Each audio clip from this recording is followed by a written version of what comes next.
Hey, Sherry, you ever been whitewater rafting?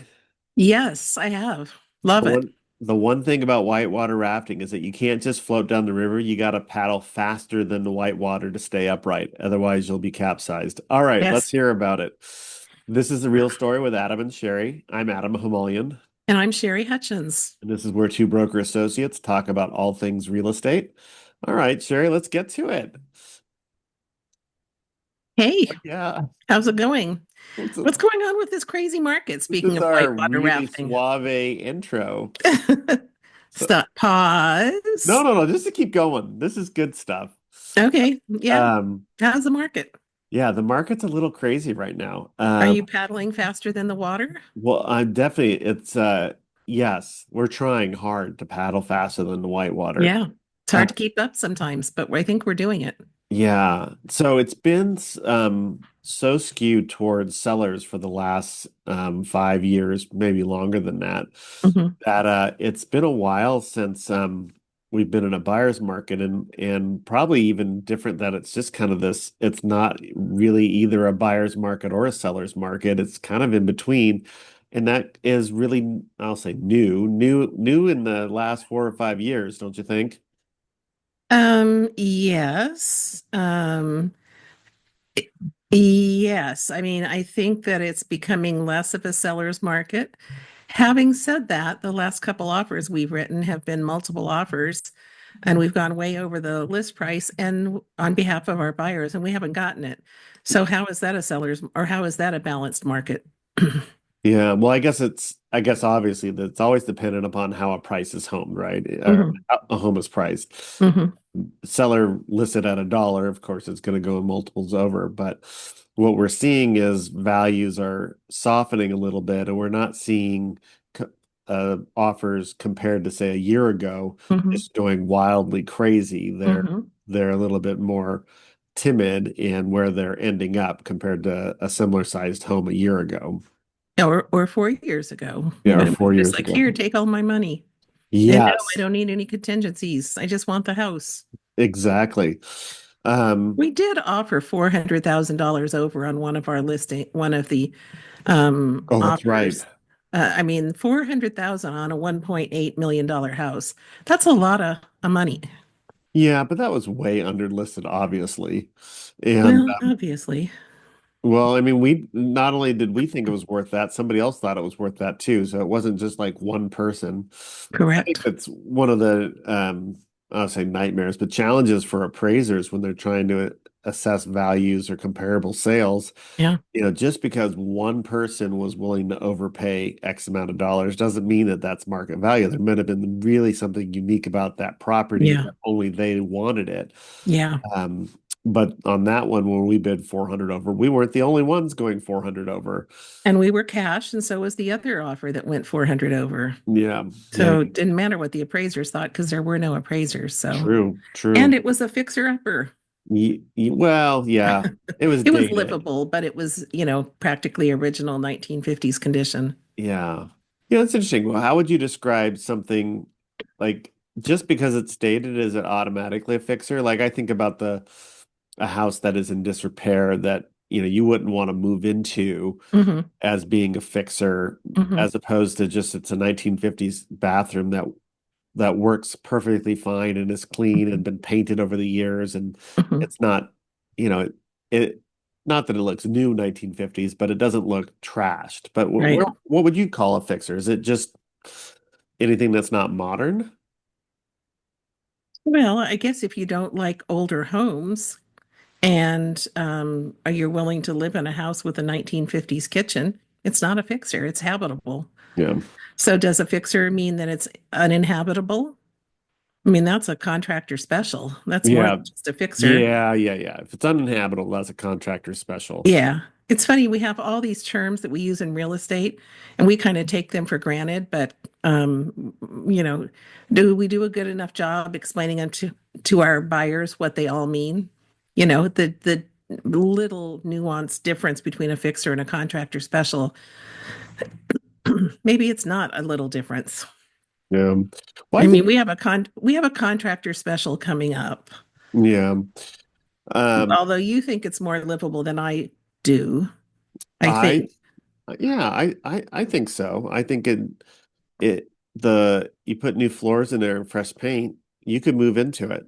Yeah, yeah, One of the that's true. bathrooms looks like it might have some issues. We haven't had our inspections yet, so there might be some repairs that are needed. Yeah, So, when you start thinking about that level of repairs, yeah, maybe it is a fixer. yeah. It's a fixer, but not a contractor special.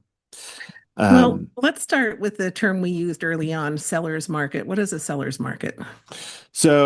I think I would think that a seller's market is typically characterized by there are fewer homes in the market, so there's a shortage of inventory. Mhm. So you got to build some scarcity in there so that buyers are really hungry. Um, and with the interest rates low, people become more expansive with their budget because their monthly expenses um, are lower than they would be. Um, Sorry, there's a motorcycle going by right now without a muffler on it. It's just, I can't hear it. yeah, well, I couldn't hear myself talking. And, I got to hear myself talking. I mean, I'm No not interested in kidding. myself. Nobody else is going to be. So, That's funny. um, short of inventory, low interest rates, I think those two things, and then the absence probably of other turmoil like the insurance issues we're having. Mhm. And so those conditions lead to places where buyers are being highly competitive with each other, and this all the sellers need to do is make sure the house is presentable, and buyers will buy it. Mhm. You got a purple accent wall? No problem. We can paint over that. Yep. Yeah. So does that mean that a buyer in a seller's market, if they can afford 1 million, are they going out and looking at houses that are 700,000? That's part of it. So, sellers at the end of the day, their number one criteria almost always is what's the highest price I can get out of the home, uh, Yep. at least highest net. And so there's a secondary factor though, and that's terms, Hmm. and that has to do with inspection contingencies and loan and appraisal contingencies. We sometimes think about we not sometimes, we always counsel our buyers that they should do all the investigation of the property that they need to do to feel comfortable buying it. And we Yep. discourage people from giving up their right to do inspections. Yep. Yep. But if there's been inspections that have already been done, the question sometimes goes to our buyer is having that ability to do one more inspection really what you need to say you want to buy this house, or do you have enough information? Hmm. What is it that you would do with an inspection contingency that would make you feel more comfortable? And Hmm. sometimes buyers will say, well, I just like the idea of having it. And they should like the idea of having it. Let's just be Yeah. clear.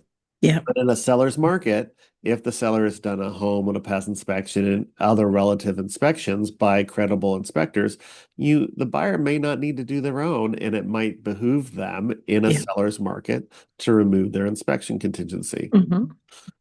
So we were in a screaming hot seller's market in 2021 and the last half of 2020. And that was when there were lots of buyers out there. I kind of jokingly say that there was nothing else you could do during the pandemic. So it's like, let's buy a house. Why don't we go buy a house? Hey, want to go buy a house? And everybody was doing it. People were selling and moving out of the area. There was a good amount of inventory, and the prices were just shooting up higher than it's ever done since I've been in the business. Yeah. And it seemed in order to get a house on behalf of buyers, we were seeing buyers offer way over the list price and go in with no contingencies. And that's a scary thing for everybody involved, but there was no other way to get an offer accepted. If you even had a short 2-day inspection contingency, for example, they just set your offer aside because there was somebody else who was willing to buy the house without any contingencies. And that is a true definition of a seller's market. Yeah. Um, but Yeah. we've changed now. I mean, well, let's talk about what a buyer's market is Yeah. and Why don't you talk compare the about a two. buyer's market? How would you characterize a buyer's market? So, a buyer's market is when there is a lot of inventory and it's not selling as fast as it is in a seller's market. Buyers have lots and lots of choices and they're taking their time. going around and looking at a lot of different houses and then sitting back and saying, I wonder which house I want to buy, and not rushing back to the office with their agent like we were doing in 2021 and writing an offer before it was gone. They have time to think about it, and they may not have to offer full price. And sellers may be reducing their list prices as well, depending on how long they've been on the market, to compensate or to attract buyers and offers. I think that's a definition of a buyer's market.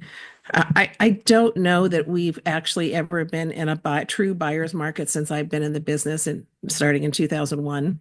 You don't think it was a buyer's market post the recession?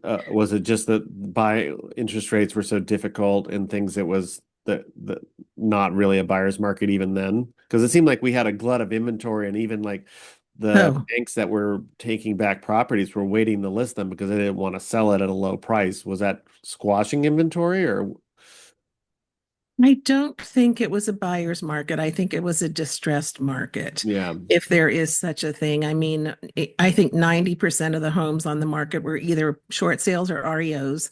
yeah, Prices were very, very low. And there were some buyers out there who were jumping in, but there were a couple things that were preventing them from getting their offers accepted. One was, could they get a loan? Because yeah, the loans were hard to come by in those days. yeah, If they were a cash buyer, that might, obviously that helped because they didn't have to worry about, getting a loan and having it appraised and all the other problems that went with that time period.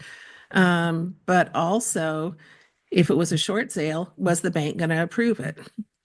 Short sales are not short. They can take, in those days, they were taking 9 months, yeah, 12 months, sometimes longer than that. And a buyer might be tied up in a contract waiting for a short sale approval and find out a year later that the bank didn't approve it and it was going to go be a foreclosure instead. Although sometimes that was to their benefit because the prices were going down so rapidly. If they waited for a year, they might be able to go out and buy a better house for the same amount of money that they were in contract for. So I guess that would be considered a buyer's market. yeah.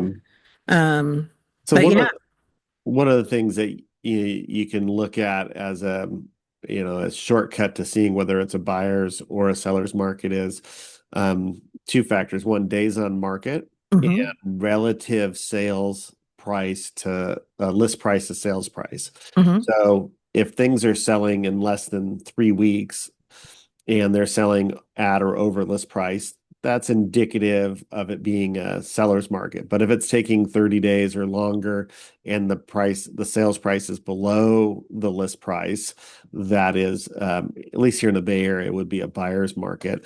I yeah, think what's interesting is we live in this really obscure microcosm of the Bay Area compared to the rest of the yes, country because it's not uncommon for homes in other parts of the country to be on the market for 30, 60, 90 days, even 6 months, and not describe that as a buyer's market.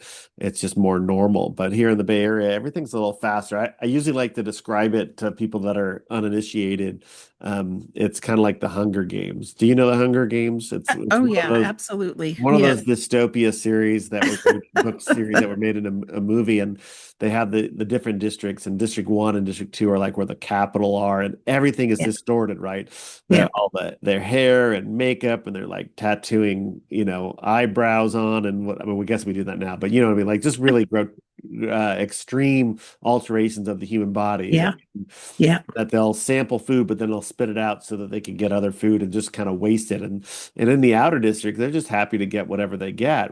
yeah, And it being in the Bay Area is like being in District 1 and 2. Everything is kind of distorted and not realistic and in exuberance. Like we had a client one time buy a house for $2 million cash, and then we're hoping to rehab it, but there was a structural issue. And rather than fix the structural issue, they bulldozed it and built another mansion, right? It's that's kind crazy. of kind of the extreme of that. So here in the Bay Area, if it's, people begin to panic if you haven't gotten offers after day 7. It's like, actually, just take a deep breath.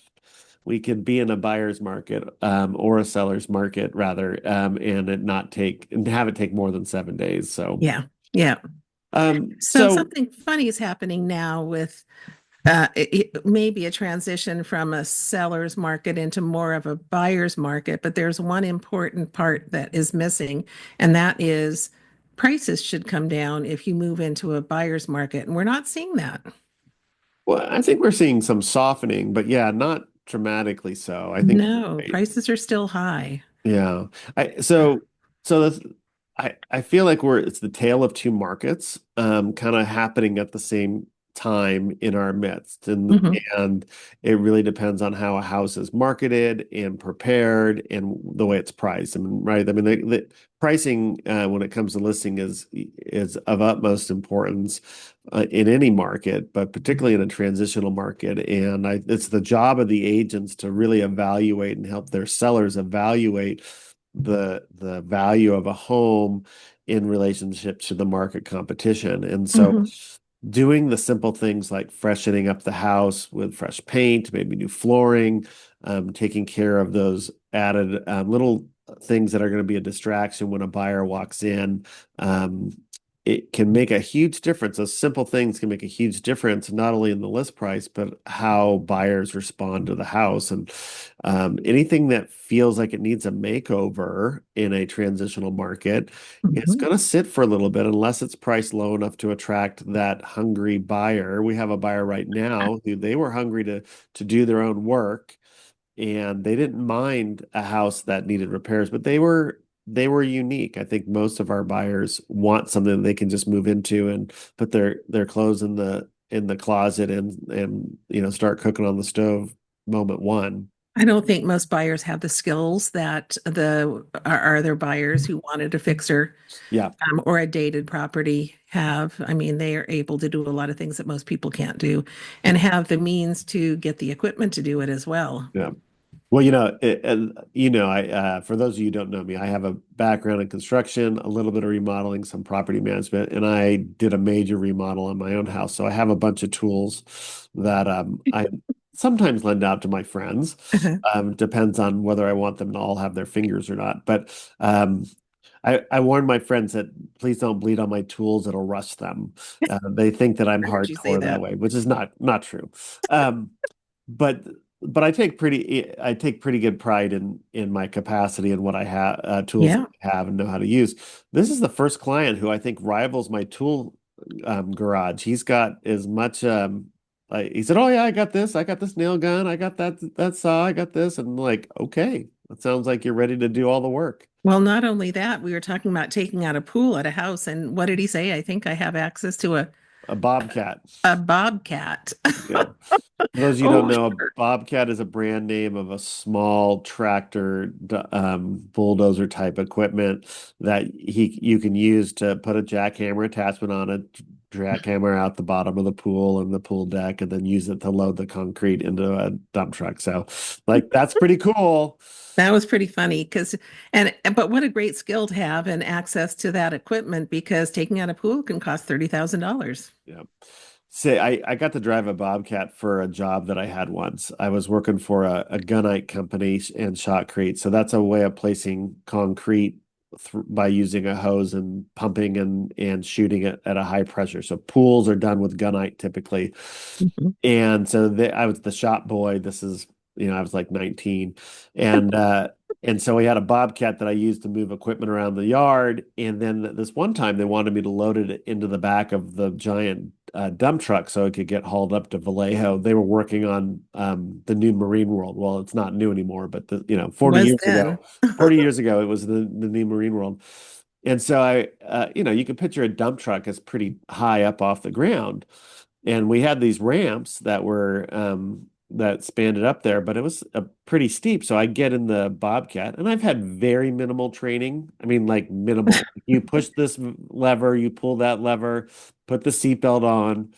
Um, Oh my gosh, I'm getting nervous just listening to this story. yeah, so I start to go up this ramp to get up into and I had to lift the bucket up slightly so that it didn't hit the ramp as I was getting on, but I lifted it up too high and it counterbalanced the Bobcat and I rolled over on my back like a turtle. I was upside down in my seatbelt my Thank goodness you were supervisor in your was not, seatbelt. yeah, my supervisor was not very happy with me. Did you keep the job? Yeah, because they paid me nothing, and I actually had the feeling I might not have been the first person to do that. So, Oh my gosh. yeah, Sometime we should do a podcast of all of your jobs because you've uh, had some really interesting jobs over the years yeah, while you were in maybe, school. yeah, maybe we talk about the time I was the manager of a bowling alley. Oh, I forgot about that. Yeah, yeah, yeah. So Which, anyway, I do not currently have access to a Bobcat. I did rent one when I remodeled my house. I did not fall over upside down. I was not loading on a dump truck. you weren't in turbo Um, mode. all right, we totally got sidetracked here. All right, so we have one kind of third option. I mean, there's other market conditions, but generally a buyer's market, a seller's market. Let's talk about a transitional market or an even market. What does that mean? All right. I think I've heard it called a balanced market, Yeah, balanced market. where there's a normal exchange of goods based on the buyer's perception of value and the seller's willingness to sell. And you have real negotiations between the two parties, and everything's on the table, not only price, but terms and things like that. And everybody, hopefully, is dealing in good faith. And if you're lucky, you end up with an accepted offer and you go into contract. Yeah, one of the things that we didn't mention, going back to the buyer's market for a sec, is one of the things that you we see in the buyer's market. It's not only did the buyer have keep all their inspection contingencies, but it's not uncommon that if they discover something significant to get a credit. We don't typically ask for the work to be done anymore. We usually ask for a credit so that the buyer can use those funds to hire their own contractor because Yep. they might want to do some additional work Yep. might not have been negotiated. Yep. Oftentimes it's related to health and safety issues. Sometimes it's pest work if there's dry rot or treating Hmm. termites. Yeah. Those tend to be a little bit easier because they have dollar amounts assigned in those inspection reports to have it done. Um, but in a transitional market, it's not really clear. So in seller's market, you're not getting any credits. In a Hmm. buyer's market, you're going to get some things done.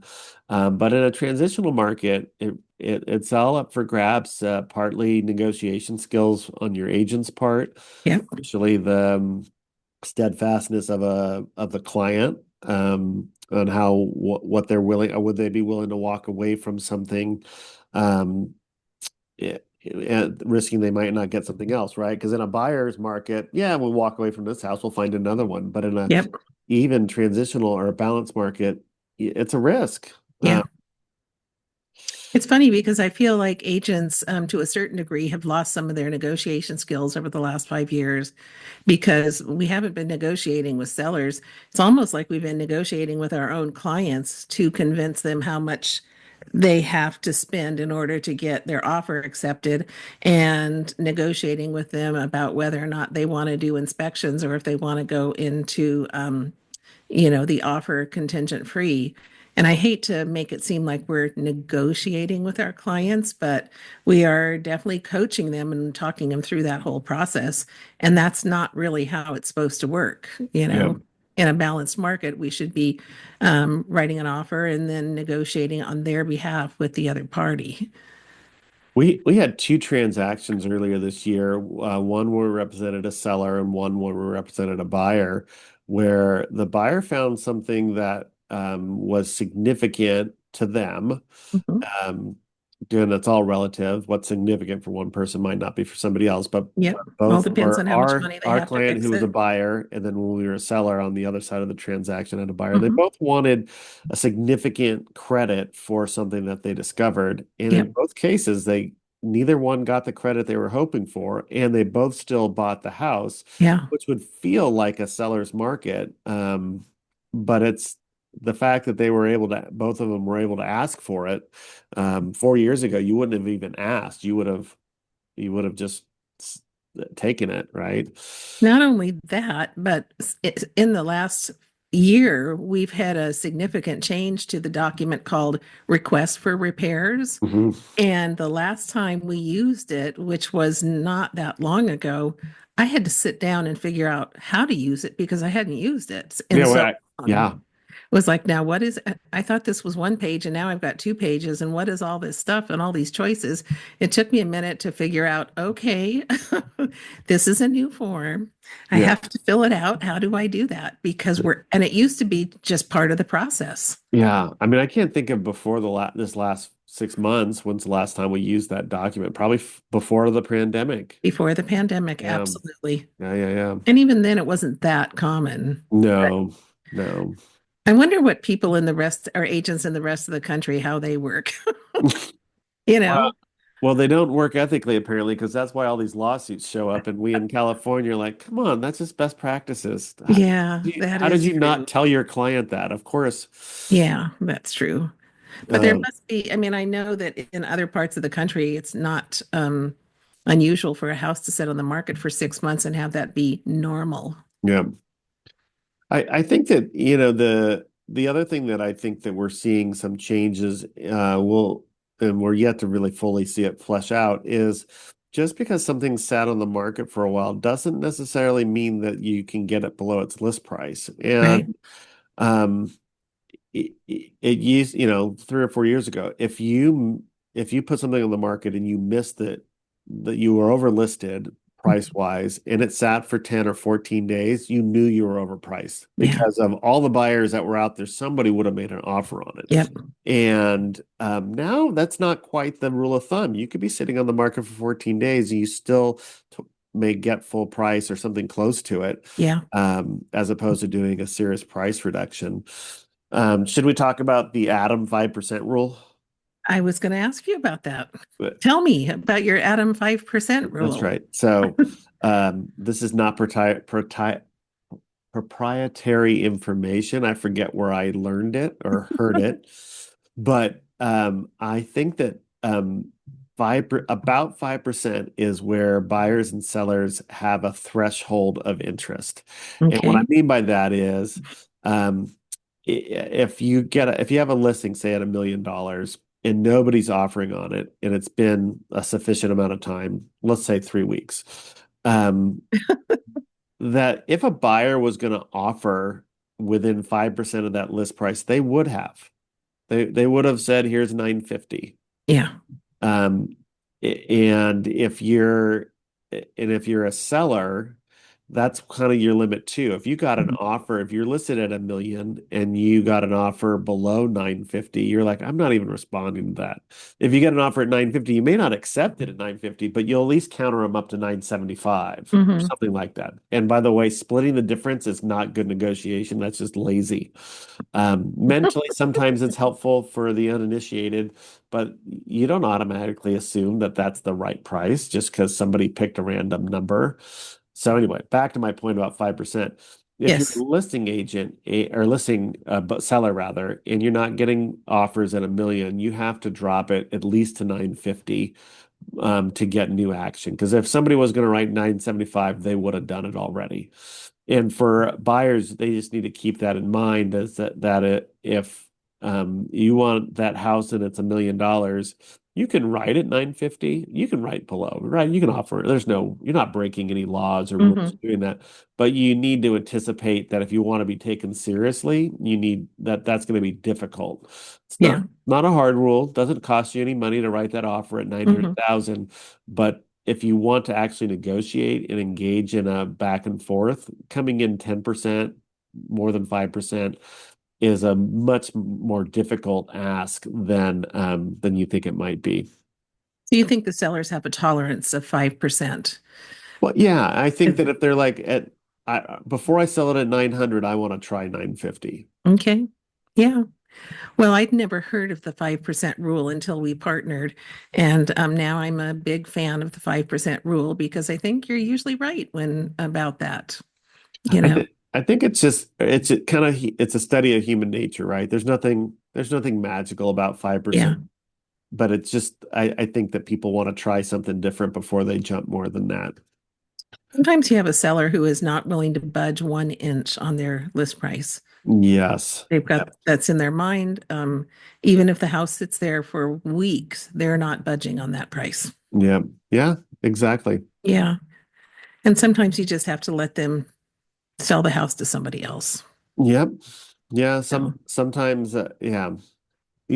For one of the things that we were talking about being a transitional market is we've seen an increase in inventory, and mhm, a lot. there's a lot of threads going through the inventory. We have some that are nice and ready to move in, some are rougher and just need to be offloaded, and there's some that are in between where there's some updating that could be done, but it's move-in ready. Mhm. But it's really interesting because, right now we're prepping several houses for sale as well as having several listings in contract and a Yep. couple listings on the market. So we're kind of Yep. hustling in all sorts of different directions all simultaneously. And for the first time, I think since the recession, you and I had a conversation about, do we want to take on a new listing? And Mhm. there's another agent in our market, so I won't use his name, so he doesn't get offended by us copying it, but I'll just call it the Sherry Hutchens rule. But we had a conversation about the Sherry Hutchens rule. Is like, we'll take the listing if we believe that the seller is reasonable, has a realistic value on their house. Yeah. So if we think their house is worth a million and they think it's going to list for 1.5 million, it's like that's going to take a lot of work, and we're not afraid of hard work, but right now we're working our tail off. And so if we think that somebody is hiring us because they trust our wisdom and will look at the comps that we share about their house and we'll be able to price it realistically, of course, we're going to be happy to work with that client. Yeah. Yes, we have better things to do than take overpriced listings right now, or work with sellers with unrealistic expectations, whatever they are. Yeah. Well, and I think that tied into that is, are they willing to listen to our counsel, right? I mean, Yeah. if what they want is a paper pusher, Mhm. that's not us. There are Yeah. plenty of agents out there that happy to move paper back and forth, and it's no sweat off our nose. But if you Hmm. want our A game, we hope that you'll listen to our A advice, Yes. and that includes how we help sellers evaluate their houses. We don't pick the list price. We show you the data and what is it Yeah. that, your house just down the street sold for. Well, that's a good indication about the value of your house Yep. and how you might. And of course, is all tied into market conditions. And Yep. My mentor, Rich Marino, the guy who trained me, used to say to unrealistic sellers, all right, if you think that that is the list price that you believe in, I'd rather be your second agent, yeah, which meant let some other guy take that listing and try to sell it because it's never going to sell for that price. And when you have a reality check and you're mad at the first guy you hired and you fire him, call me and yeah, I'll sell your house for you. I'll be your yeah, second agent. yeah, So I've never actually had the nerve to say that to anybody. yeah, But Rich could do it. He was very elegant, very well mannered, very experienced agent. And I can imagine him saying it in a very thoughtful way that made the seller, pause and hopefully understand what he was saying about, in a very nice way, about what their perception of value was. yeah.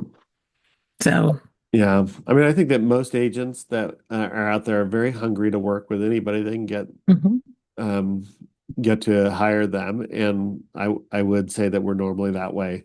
But it is a challenge sometimes when as real estate agents, we have no guaranteed paycheck. And you could work with correct. somebody for a long time, both as a buyer or a seller, and not get paid. And Yeah. so it's important to make sure that that's a good fit between the buyer and the seller. And so Yeah. if the client is not interested in learning about how to sell a house. I mean, there's a whole form that we're required to have clients sign called Market Conditions Advisory that Hmm. explain it. I mean, I think that we do a better job than that form explaining it, but it's like it's so important that the CAR legal has required us to make agents or make clients sign that, read it, hopefully, and Yeah. sign it so that they understand that it's not just as simple as putting a sign in front of your house. It's a little bit more complicated. And Yeah. yeah. It's a lot more complicated than that. I think it used to be easier to sell houses, um, than it is nowadays. Yeah. When's the last time you signed a contract on the back of a napkin? Isn't that the proverbial? There's a story when I got into the business about a guy who used to write his offers on the hood of his Cadillac, Yeah, back when offers were 2 pages long on an yep. NCR form. But I have never personally done a contract on the back of a napkin. I helped a client sign on the back of a golf cart.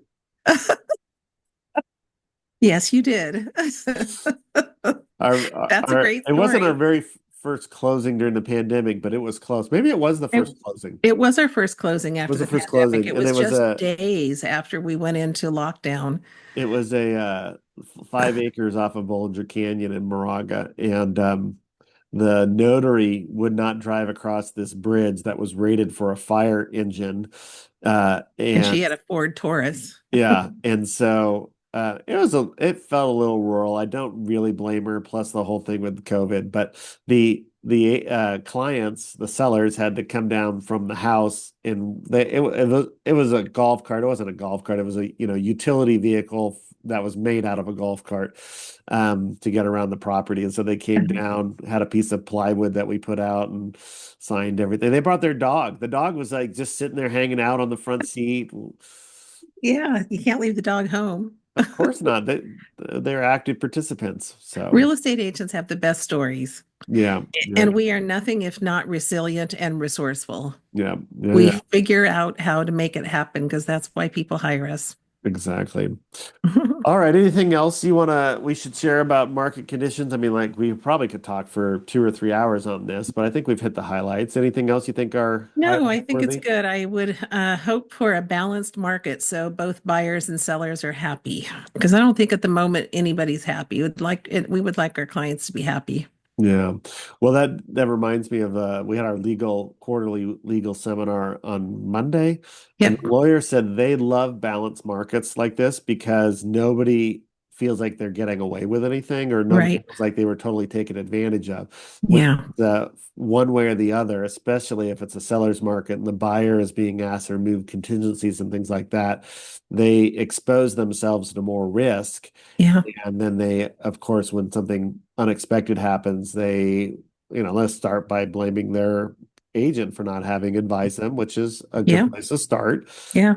The seller, if they hid something, and then it just becomes this really um, fertile soil for lawsuits. But when it's balanced and people get a full chance to do their inspections and to take a full look at it, then there's less anxiety involved and there's less people that they can blame because they're like, I got the good look. It's my fault for not seeing it. Or I got the good look and I saw the thing that's a problem, and then we figured out how to negotiate or cancel. Yep. Yep. So lawyers Yep. love balanced markets. Yes, they do. Yeah. All right. And maybe someday we'll have one. A balanced market or a lawyer? A balanced market. All right, fair No, enough. no lawyers. We don't Yeah, need any attorneys. We're yeah. good. We've got a Uh, good record. We've never been sued. Let's not start. I'm yeah happy with that. All right. If you enjoyed the real story with Adam and Sherry, be sure to subscribe and recommend us to your friends and family. We look forward to seeing you next time. Bye, everybody. Thanks, everybody.